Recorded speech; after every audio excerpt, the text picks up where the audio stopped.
This Excel sheet is a great tool, simple and great tool, how to calculate a minimum selling price.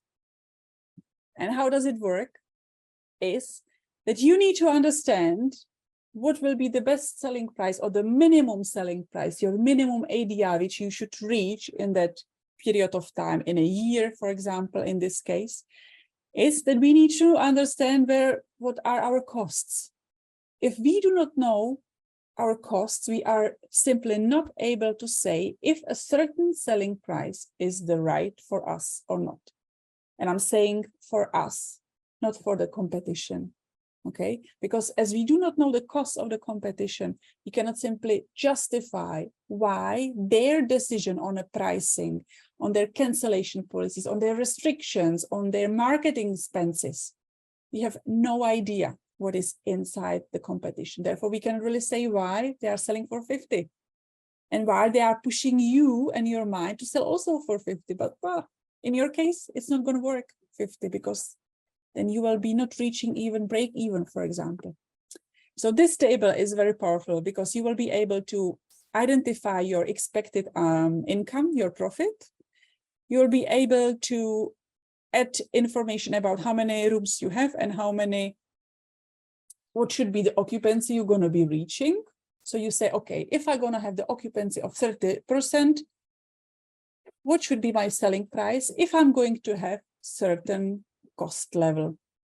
So you will be able to navigate yourself within the expenses. The expenses, this is what I'm going to guide you as well. I'm going to show you how to restructure your costs based on uniform system of accounts for lodging industry. This is the international accounting standards.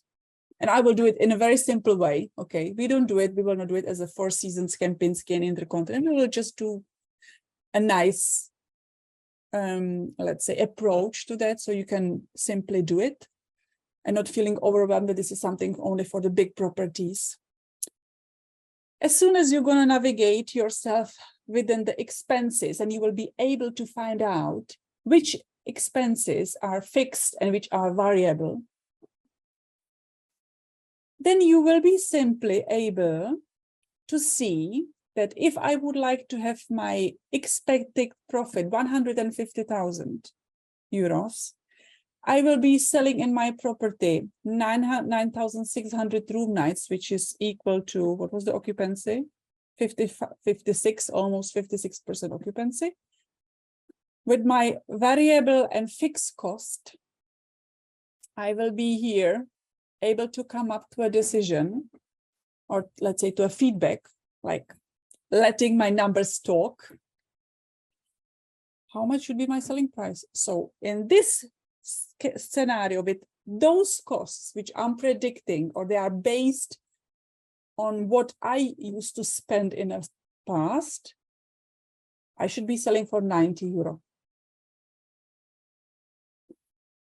This table is also done with some other options. For example, if I would like to be selling less room nights, so for example, just 9,000 room nights, not 9,600, but 9,000, that you will be able to see what is your selling price. And look, 600 room nights less, and you will be your selling price in order to come to your income of 150,000 means that you need to be selling for more than 94 euro.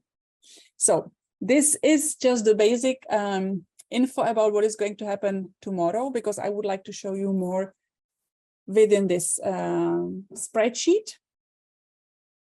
And this spreadsheet is part of the program. So the first one you will be able to find by the recording today in the afternoon.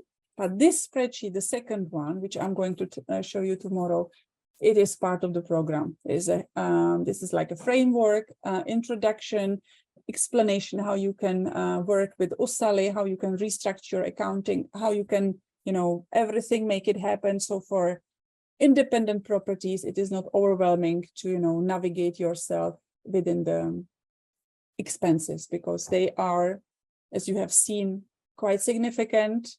and have really huge impact on your profitability. Because if the hotel shall be successful and will be successful, it's not only about how much you're going to sell. It's about how much is left after you pay all your expenses and costs.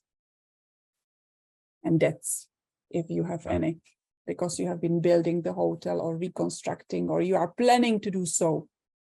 The Excel sheet, the second one, which I was showing you, this minimum selling price, you can use it also for your prediction. Imagine that you would like to, there's going to be increased energy costs, or you would like to hire 2 more employees. What this would mean to you and your selling price if you would like to increase some costs, eventually would like to have more employees and stuff like that.